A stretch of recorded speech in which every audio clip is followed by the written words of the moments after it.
Hello YouTube, this is Morgan, Airspeed Prime here at my next Sword Art Online 2 episode review, and this is going to be the review for episode 11, The Meaning of Strength. And before I get started, I'll just say that tomorrow's video will hopefully be my review of The Legend of Korra Book 4 Balance Art Book, which is out tomorrow, Wednesday, September 2nd.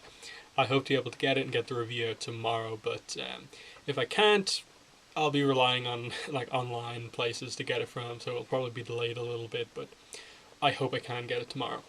But yeah, episode 11. This one's actually pretty good. I actually really liked it. I've obviously had issues with a few of the more recent episodes, and that you can really tell they're stretching out a relatively small plot arc over a lot of episodes, not as kind of more episodes than it actually needs.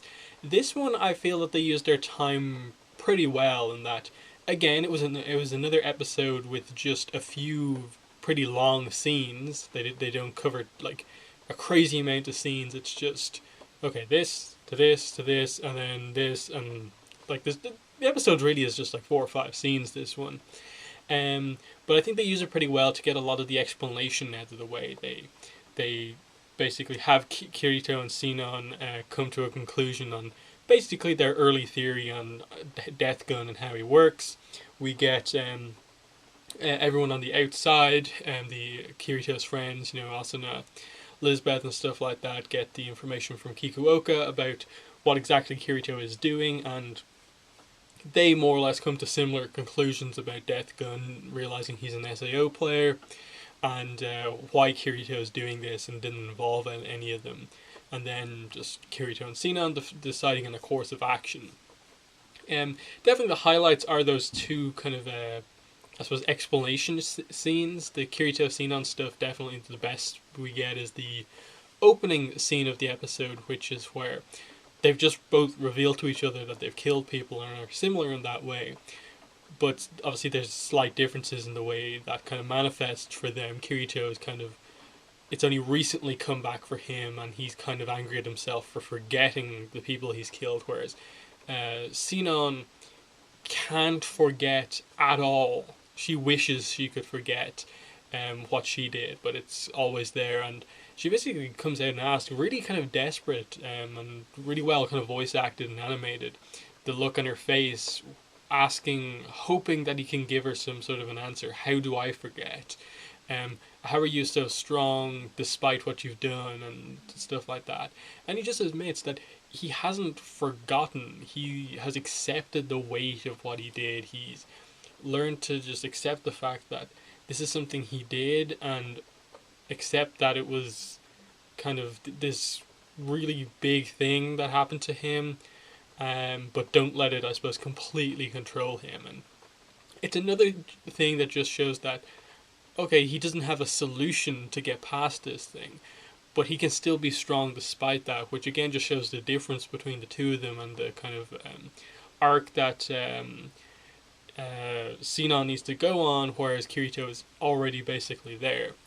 But from there, it's just primarily them just going back and forth on talking about Death Gun, talking about the fact that he's a former SAO player, and they do bring up the idea that is kind of, in a way, one of the themes of the show, this idea that, especially in MMORPGs,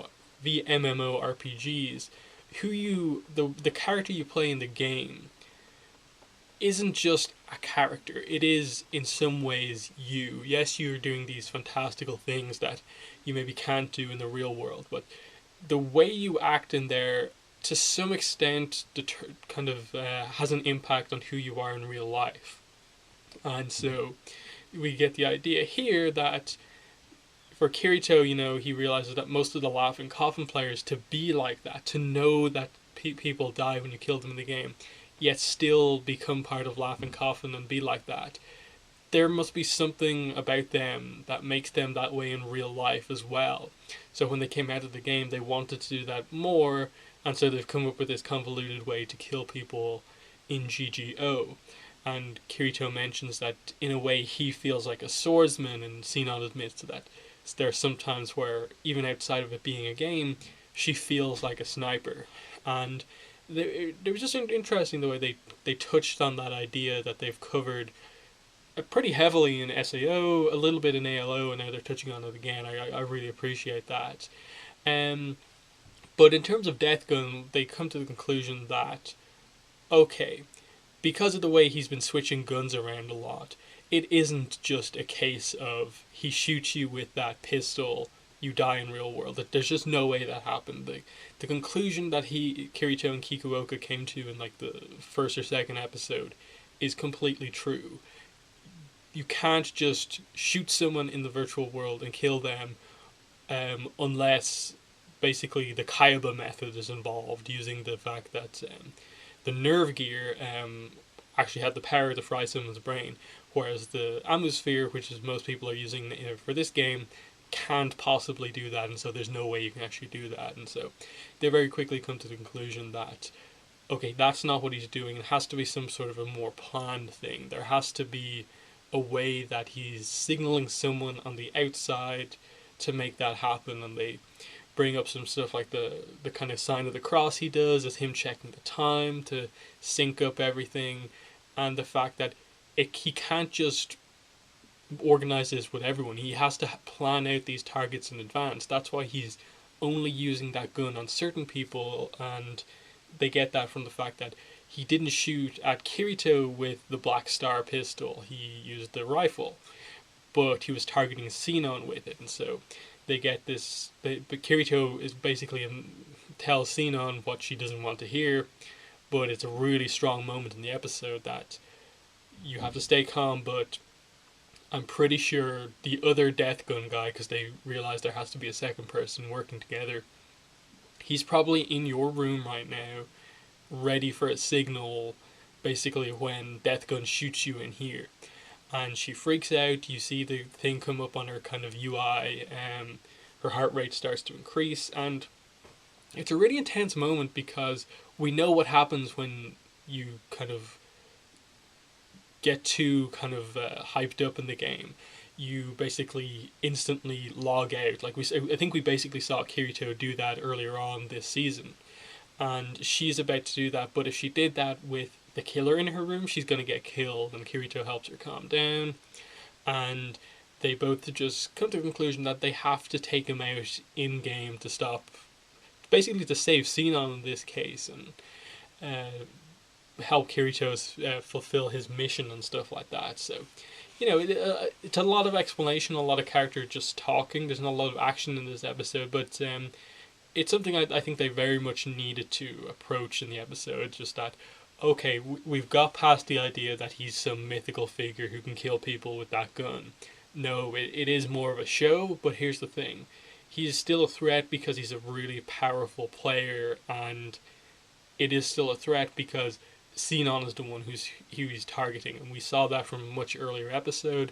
We know that Kirito is not in any risk because of the way he's protected with being a mission for the government, and he's diving from like a hospital basically.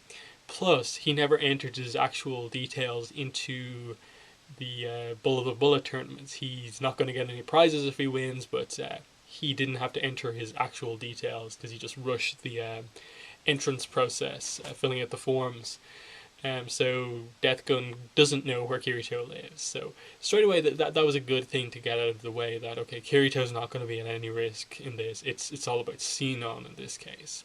So they keep the stakes high, but you've taken Kirito out of play in terms of death and stuff like that, which you very much appreciate, because that's kind of been the thing in these arcs so far, that Kirito's always been at risk, even in these crazy situations.